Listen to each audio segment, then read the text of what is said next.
En matière de santé, la création d'applications fait appel à des compétences variées. Je suis cardiologue, mais je suis également co-créateur et directeur de la plateforme médicale Covidom.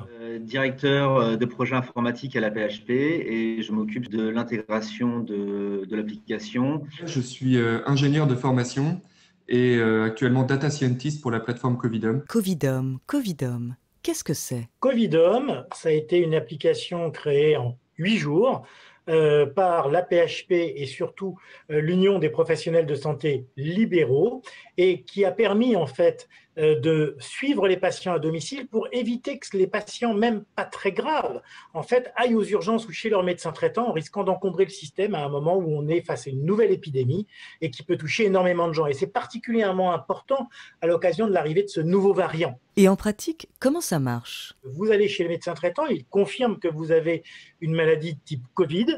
À ce moment-là, il vous inscrit sur une application Internet. Ça lui prend moins de 2 minutes. À ce moment-là, vous allez recevoir tous les jours 1 à 2 questionnaires en fonction de votre état de santé. S'il n'y a pas d'alerte, vous n'êtes pas rappelé, on ne vous ennuie pas. Si jamais il y a une alerte, vous êtes rappelé en moins de 5 minutes. Et vous pouvez comme ça, à ce moment-là, avoir un professionnel formé ou même un médecin 1 à 2 fois par jour pendant toute la durée de votre suivi. C'est donc une plateforme hybride qui s'adresse à la fois aux patients et aux professionnels de santé. Le patient, ça le permet de le rassurer. Grâce à ça, il ne va pas encombrer le système de santé et c'est la priorité. Si vous vous souvenez de l'Italie, première vague, les gens soignés sur les parkings, les gens qui mouraient devant l'entrée de l'hôpital. Et donc, on a pu éviter ça en France. Deuxième élément, ça a été surtout pour nous, pour les professionnels, pour savoir comment arriver à gérer nos patients. On a des données qui arrivent tous les jours, 2 fois par jour. Toutes ces données sont analysées en temps réel et c'est ce qui nous permet de donner les bonnes informations aux médecins comme Patrick afin de mieux aider nos patients. On a souhaité entrer dans une démarche open data et donc de publier des données de manière partielle et anonymisée sur la plateforme gouvernementale datagouv.fr. Quels sont les résultats de cette expérience? On s'aperçoit que finalement, quand vous êtes dans la population générale en Île-de-France, vous avez le Covid, vous allez aux urgences dans 17,8% des cas.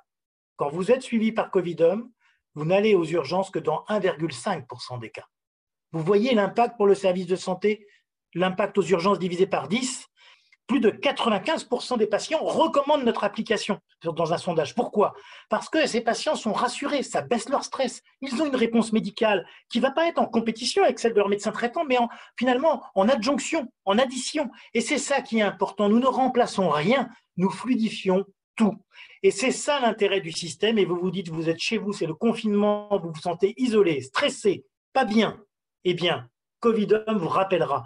Et je pense que ça, c'est un élément clé. Vous n'êtes plus tout seul. Et on a eu même des médecins généralistes qui étaient eux-mêmes malades et qui nous ont dit, quand je vois un étudiant en médecine qui m'appelle, j'ai les larmes aux yeux, c'est la première fois qu'on s'occupe de ma santé.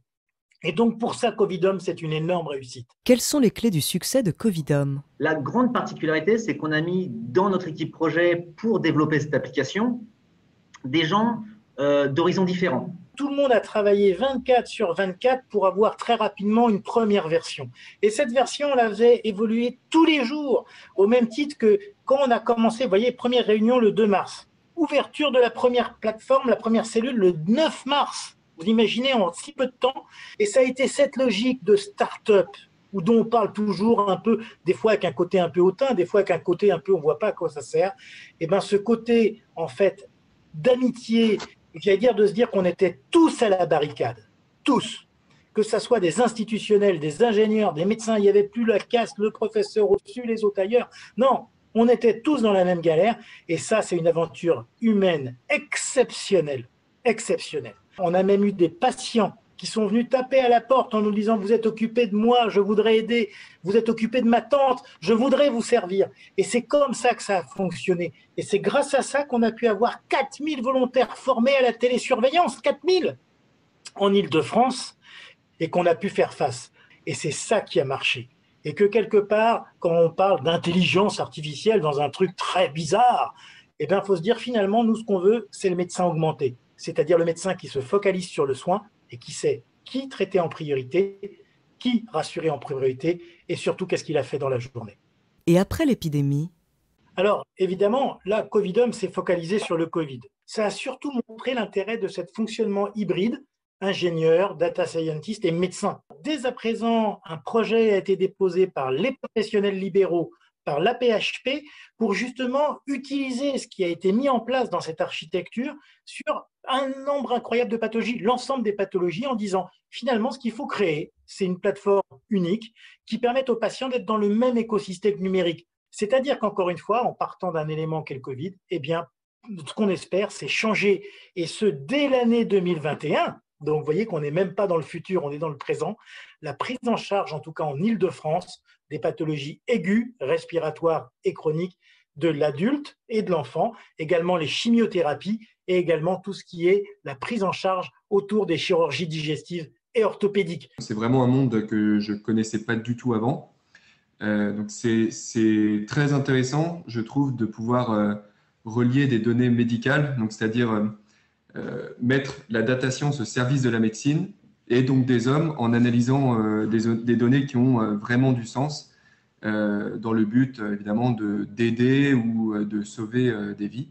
Donc énormément de données qui vont soulever également tout un tas de problématiques liées à la sécurité. La donnée de santé, c'est très particulier. Elle est soumise à des réglementations très strictes qui nous apportent beaucoup de complexité. C'est vrai que c'est très complexe. Par contre, c'est ce qui doit aussi nous rassurer. D'autant qu'effectivement, ça fait l'objet de nombreuses attaques informatiques auxquelles on doit faire face malheureusement. C'est quelque chose dont je suis extrêmement fier d'avoir fait partie de cette aventure pour répondre à un besoin, une urgence sanitaire au niveau national et mondial. On a l'impression de faire un pas en avant à la médecine. On est passé à la médecine 2.0, on est passé à la médecine 3.0.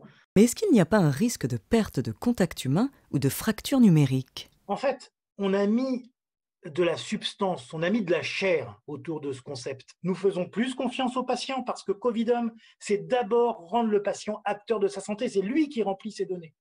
Nous avons changé parce que nous pilotons les choses, nous n'attendons pas, nous ne réagissons pas, nous anticipons.